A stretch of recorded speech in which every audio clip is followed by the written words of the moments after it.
Welcome everyone to tonight's Wealthy webinar. Financial, this is actually meant to be a series. So there'll be a few sessions in, if you guys enjoy this and if Eric doesn't mind returning, then I'd like to have this in a series because I think this is important. There's just a lot to know, can't cover it all in one shot.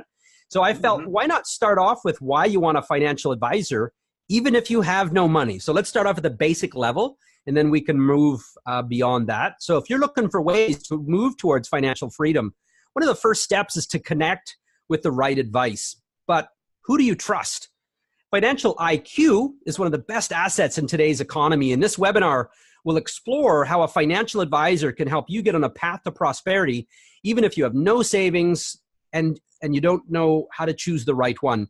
And it's important to just to kind of get the context here. Actually, a great majority of the folks that are on this webinar at the moment, so we have almost 79, we're at 70 people in the room at the moment.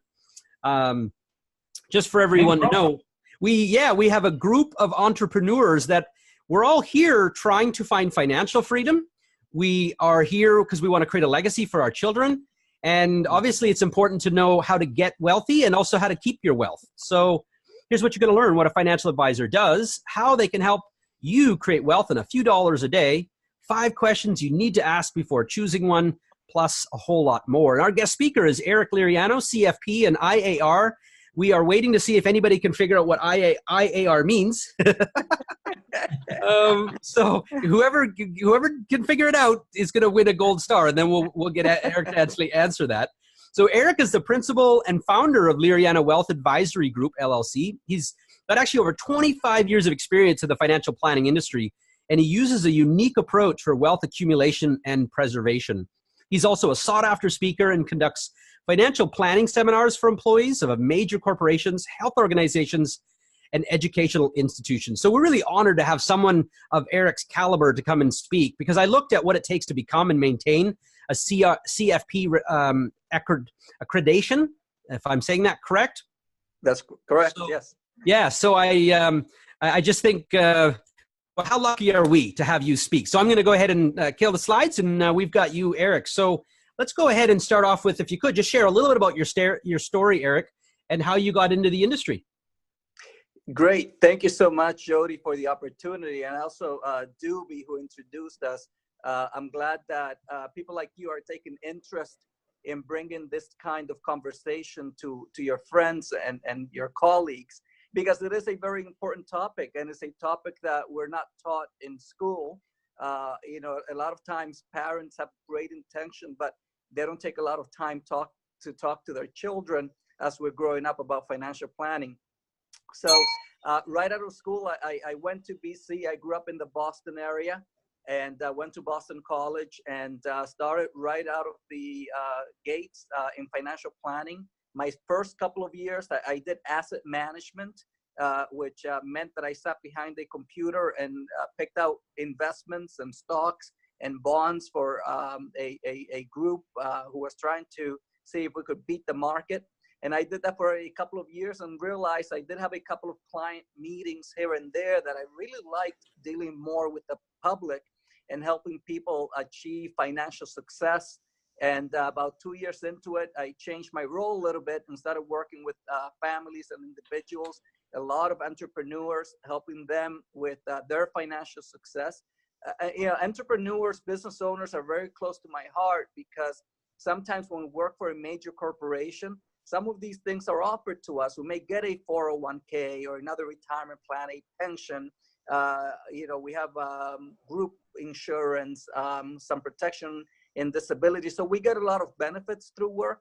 But when we are on our own, we have our own company, no one provides that. So I really get a lot of pleasure from working with entrepreneurs and business owners. After a few years in the business, I got my accreditation as a CFP, Certified Financial Planner. As Jody says, it's a 2-year program. And after that, you have to maintain it and do certain continuing education courses and maintain your license in good standard. So I've been in business 28 years now, I think close to 29.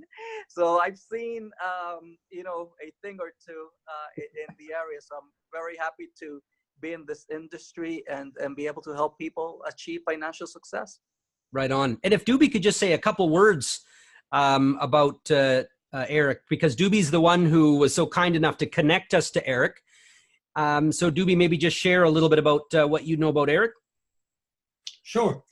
Thank you so much, first of all, Jody, for providing this platform for all of us in your Freedom Project. This is an extraordinary value that you add to us. And thank you so much, Eric, for jumping in here tonight and really bringing to this conversation really some relevant and extremely important information here that all of us should be concerned about. And that's all about our futures here and our financial future. We talk a lot about bringing value to people about our health. And of course, part of our health is our financial health. One of the books I got from Eric maybe 20-something years ago was LEAP, which is a whole process that Eric goes by, and it's adding value to life. So here's someone who's always adding value. I must say I've known Eric running group. It's a high-end business networking group based in Newton, Massachusetts. And I know that Eric is extremely, extremely esteemed and revered by everybody in the group. He's well positioned.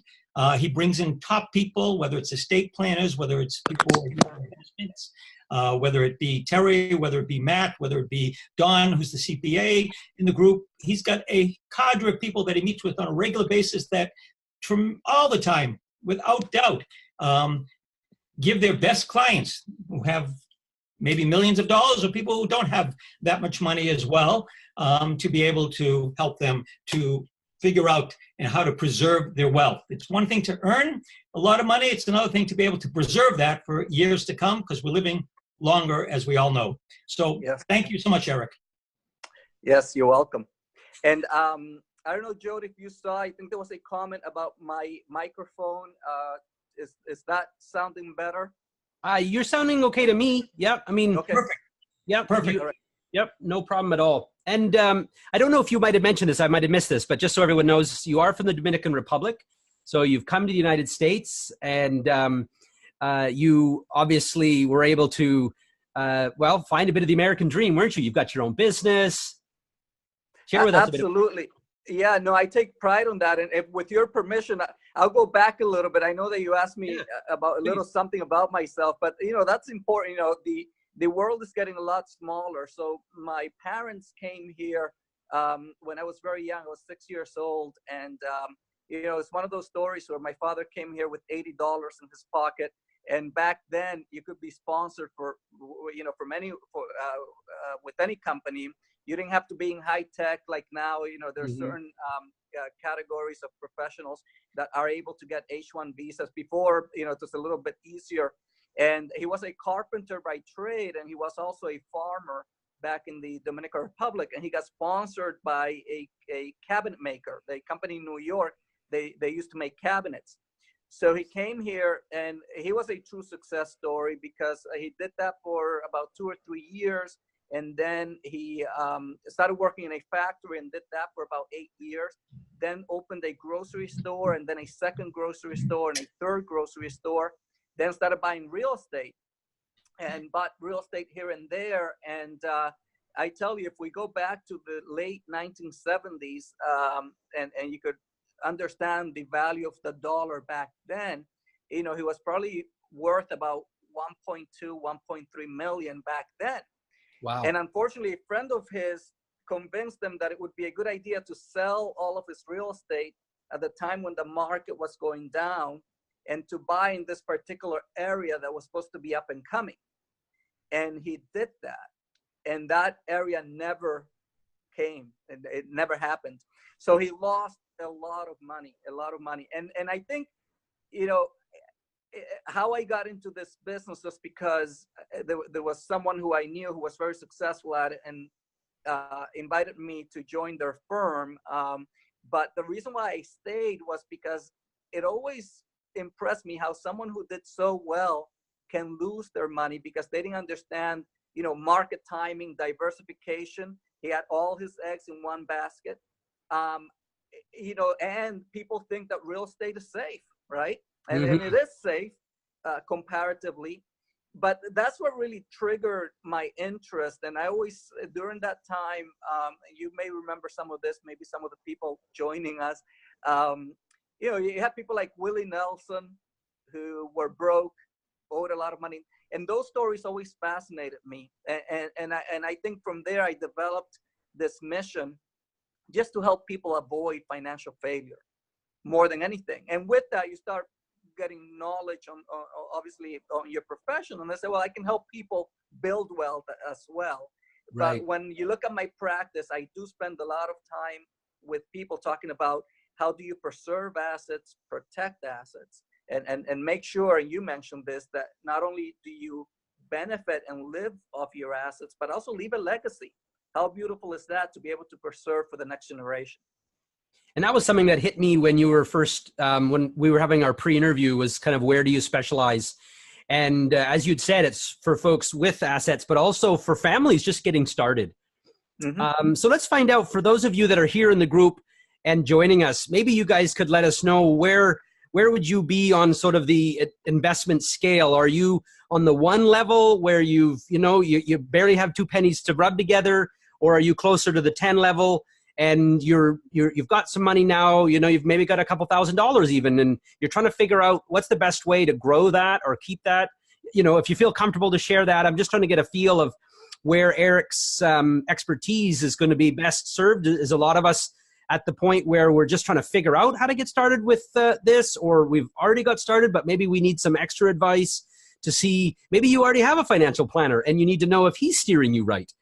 So maybe just share, if you could, what does a financial advisor actually do? Like, why would I get one? I mean, maybe I've only got an extra couple $100 or $50 a month extra, and what would I need you for? Yeah, good question. So a financial advisor, a good financial advisor, is pretty much a coach. And, you and Doobie and everyone, you're a coach in the health area, help Mm-hmm. people, and also in a way helping people also build their businesses. So you coach people in a way. If we take a look at sports, take a look at tennis athletes, they have a coach, sometimes 2 or 3 coaches. There are people who get so good, like Roger Federer, that he may go 6 months or a year without a coach, but then they bring someone in. Right. And it's basically someone to be able to look at you and without being too emotional about what you're doing, be able to guide you and help you. We live in a world where the rules keep changing, the tax rules change. You have many different investment companies. Some do well, and then they come out of favor, and then other companies come up. And it's hard for the individuals who are doing their job every day in, day out, to come home, and instead of spending time with their kids and their families, they have to start researching how to invest and everything else. Well, a good financial advisor can take that role and help you along the way, so that you don't have to figure it out yourself. And we have to stay abreast of all the tax rules and legal ramifications of money and how money works and everything else, so that you should rely on someone to help you along the way. Absolutely. And now with the internet, a lot of people say, well, yeah, I can do some of it myself. And Mm-hmm. there are times when I tell people, yeah, you can open an E-Trade account. Someone has a small amount of money, I'll happily take them through the process.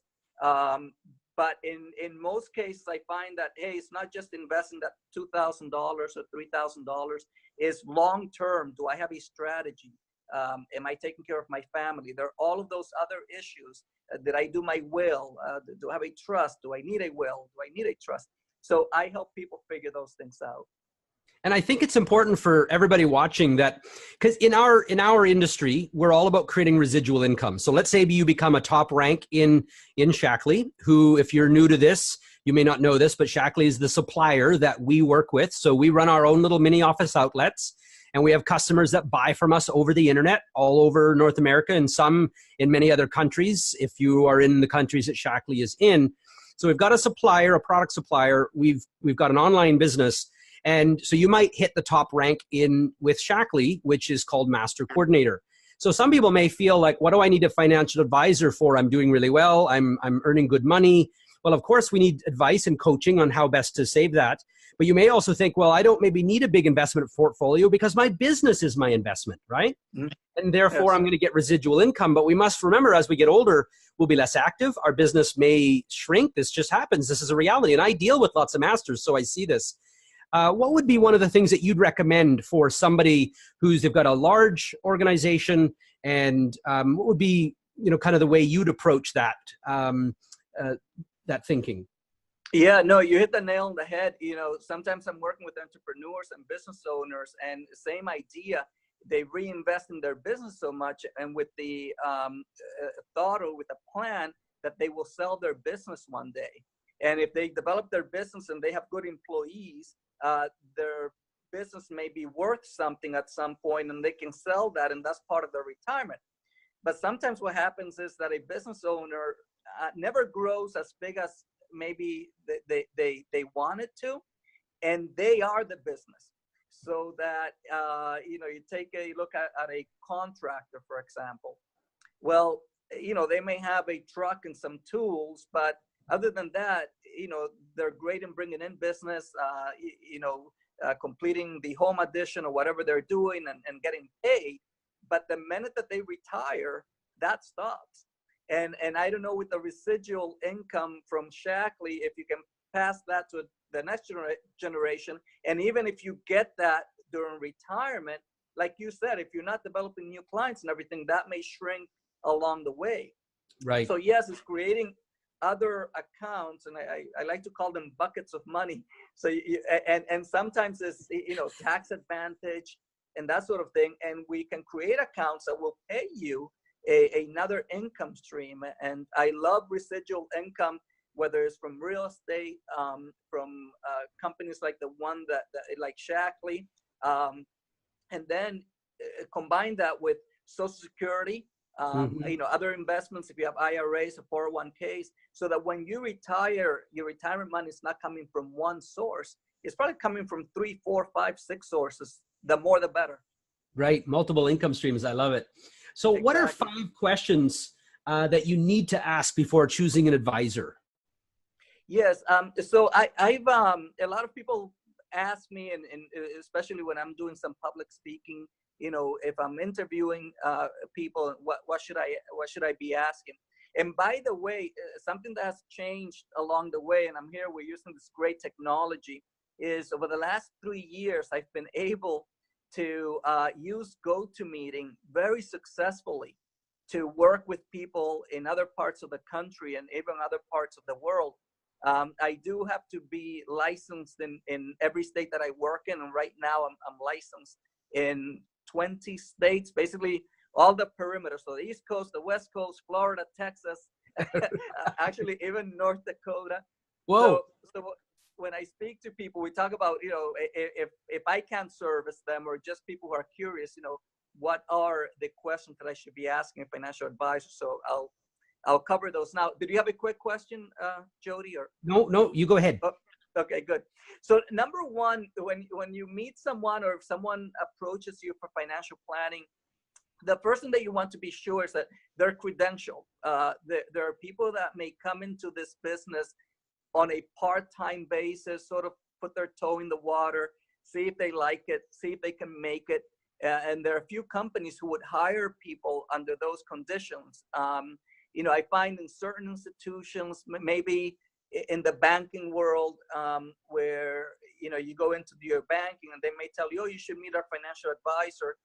Sometimes they do hire experienced people. Sometimes are just folks that they move, from one position to the next, and they train them in-house. And it may take them a year or two to get their license.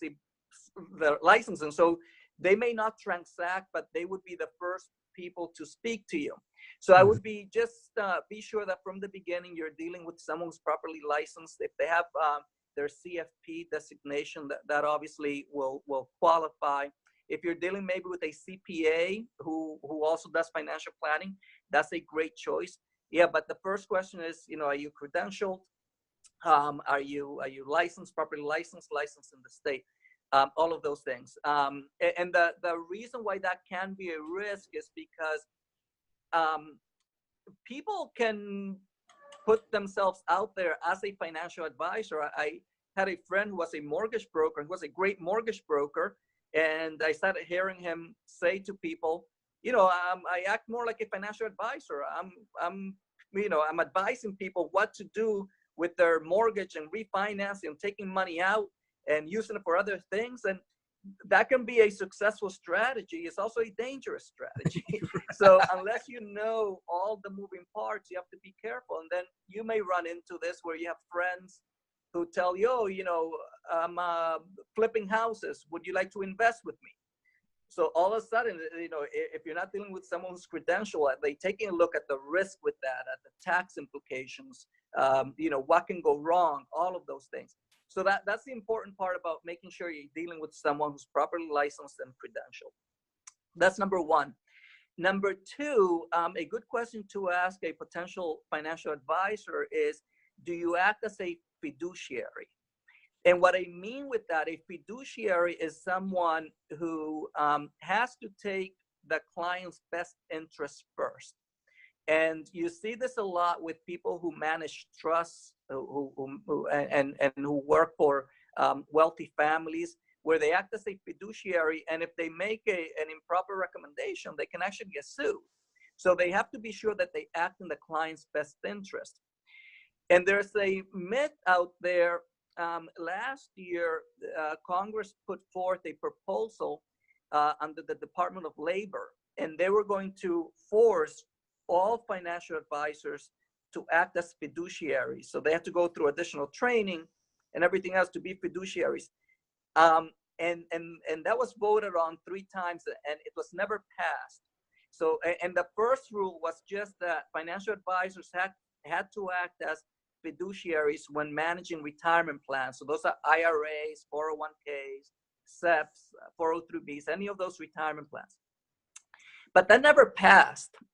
So I've even heard radio commercials lately of financial advisors.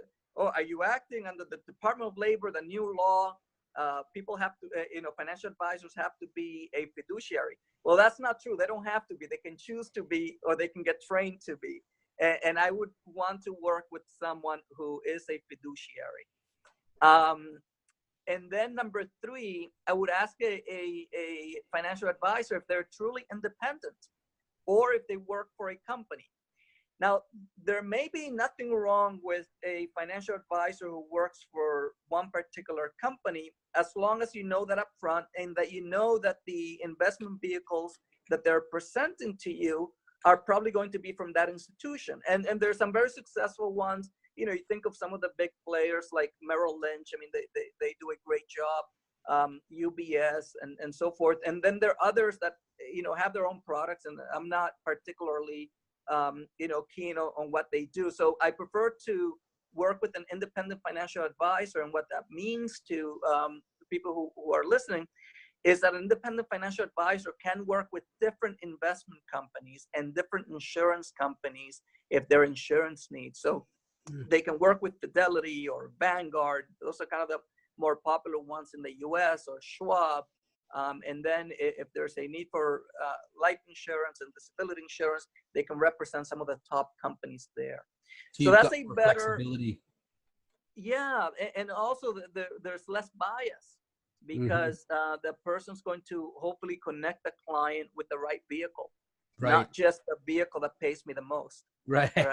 Like so that's good.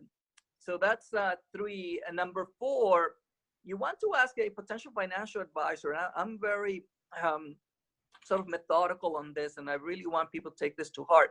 Is, do you have a process? How do you advise?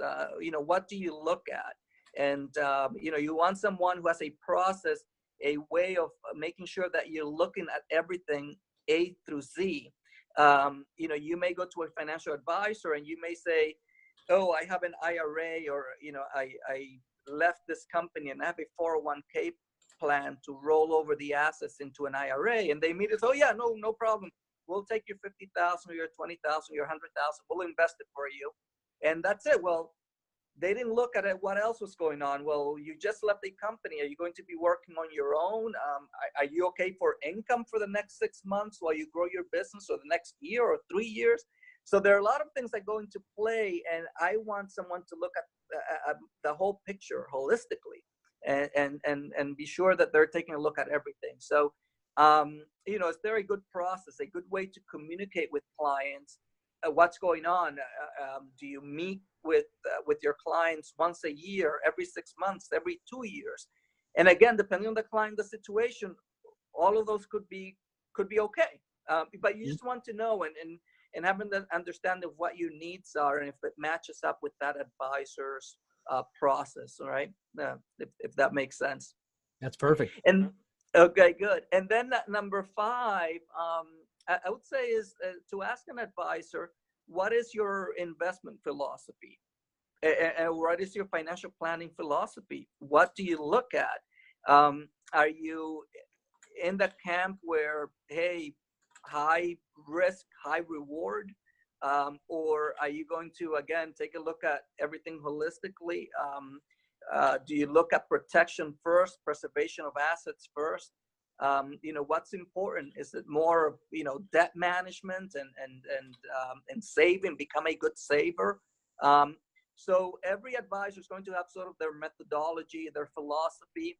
And you just want to make sure, again, not always is there a right and wrong answer, but is that in line with where you are in your life? So you may have someone who's close to retirement and maybe without a lot of assets, and you would treat that person very different from a young physician who, starts making $300,000 a year the first year. So I think that's important, just to make sure that your philosophies are in line with each other, at least that you can, respect and work within the philosophy of the advisor. That's perfect. So number 1 question is, what are their credentials? Do they act as a fiduciary? Fiduciary. Fiduciary. Thank you. Are they independent, which I think is really important, because otherwise they're maybe somewhat tied to that particular vehicle, and they're not necessarily giving you the best one. They're just doing, that's the only one they can do. Do they have a process? And then what is their philosophy? And I think for those of you, many that are here on this webinar now are actually wellness coaches. Is there anybody here that this is really resonating to you in actually your own business and how you approach your clients with your online businesses and with your product recommendations and things like that? And by the way, if you guys have any Q&As, go ahead and just fire them in the Q&A. You'll see an option down at the bottom for there. So let's just ask you a couple more questions and then let you get going. What is a way that you could help someone create wealth, or at least start working on that with just a few dollars a day? Maybe they've only got $50 a month to save or put aside. What would you say to that? Yeah, so I would say 2 things. Number 1, a lot of advisors, they try to be helpful, and sometimes, we take a look at a goal. If one of our goals, yeah, I want to save to send my kids to college, or I want to buy a second house, or I want to save to buy my first house, or I want to save for retirement. And the problem that a lot of financial advisors have is that they may say, well, to meet this particular goal, you need to set aside $500 a month. Well, someone may not have $500 a month. And early in my career, I would work with people like that. And then, well, I don't have $500 a month. And, the plan just couldn't come together. Right. And a lot of what I do, and I practice, what I teach. And I remember one thing that I did, and this is a good advice for people out there. And if you have kids who are just, graduating college and they have student loans, one thing that I did, I remember when I finished school, my student loans, I can't remember what the balance, it might have been, I ended up with way back then with about $25,000 or $30,000 in student loans, and my payments were $320 a month. And I'll never forget that. So $320 a month.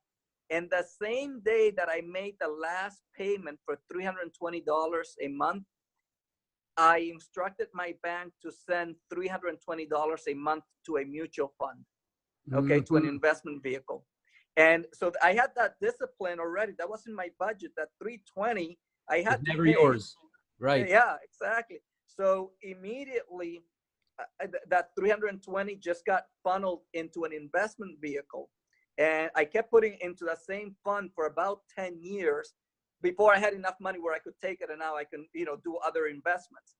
But the way that I work with clients, so let's say that I tell them, listen, to meet this goal, you have to come up with $500 a month. And I know that that's something that they can't do. What I tell them, well, what if instead of doing $500 a month for the next 20 years for retirement, for example, we can start you off with $100 a month or $80 a month.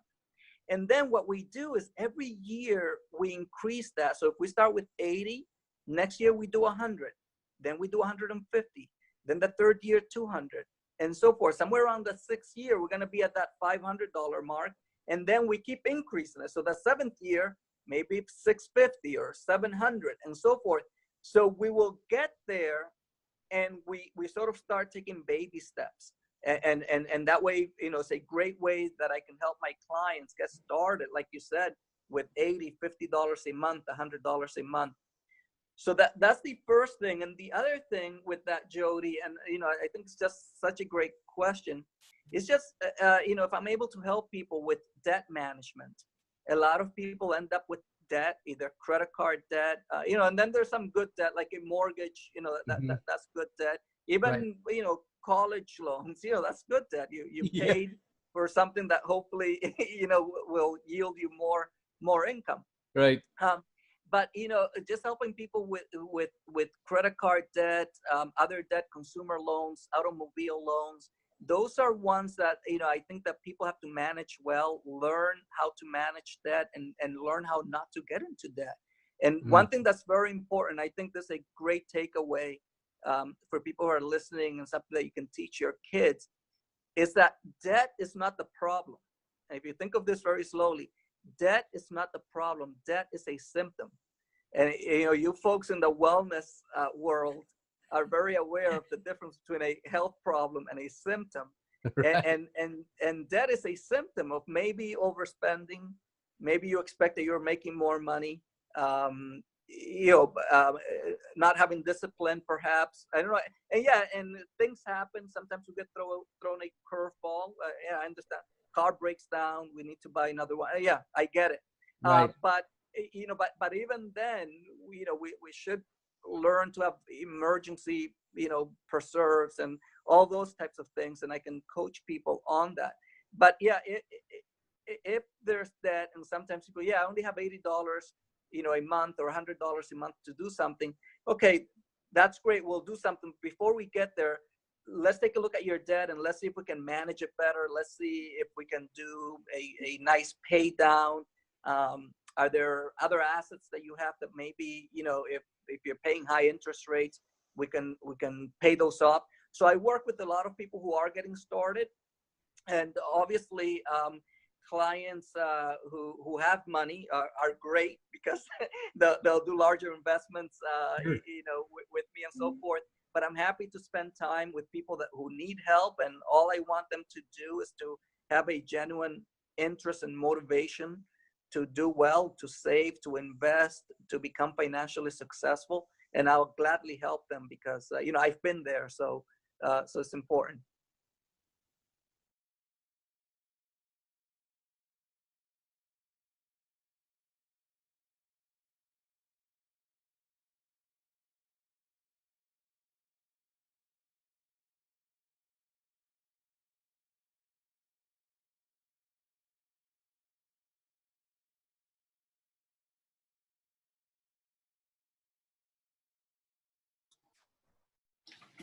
Well, that was extraordinary information there, Eric. I think Jody will join us in a few seconds. There he is. Okay. The question was, just really quickly, and then we're going to shut her down, is if I have debt, should I pay down my debt or invest, or do I try to do both at the same time? That's a good question. That's one that a lot of advisors disagree. I always want my clients to look at discipline first. So if we could at all start investing, that's better. There are a lot of good advice out there that they say pay your debt off first and don't even save a penny until you pay it off. And you know, there are different kinds of debts, and I take a look at what's the rate. Obviously, anyone paying 10, 12%, 16% in credit card, those should be paid first. But I'm okay with student loans at, you know, 4 or 5%, maybe a car loan at 6, 7%.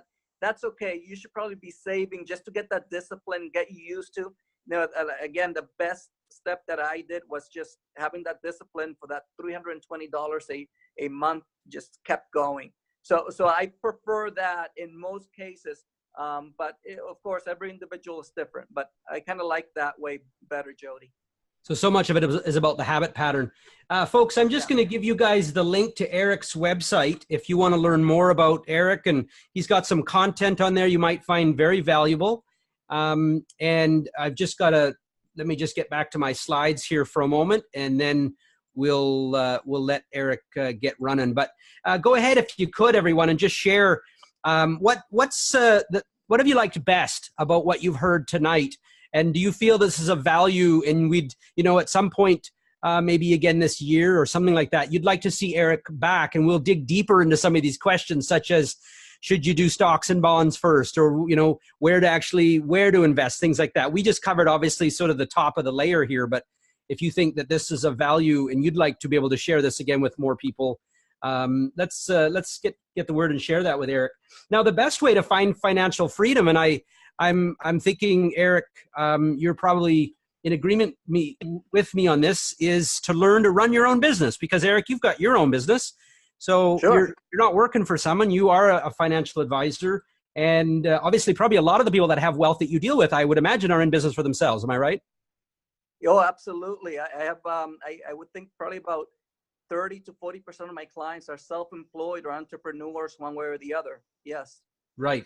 So if you'd like to discover the online business that we all run, so if you were brought here by somebody, invited to have a look at this content, and you like the idea of having an online business as one of your key mechanisms for wealth creation, so you're not just simply saving money, but you're actually increasing your income so you can save more, then you'll want to visit the website of the person who invited you for a free guided tour of their online classrooms, where they're going to teach you things about customer acquisition, the supplier that you'd want to deal with, you know, the market to look at and why you choose that market, and just some real key questions that everybody wants to know. If you want to start exploring, you might also consider joining our Facebook group that is dedicated for folks that are interested in exploring the benefits of earning online using your smartphone, laptop, and social media.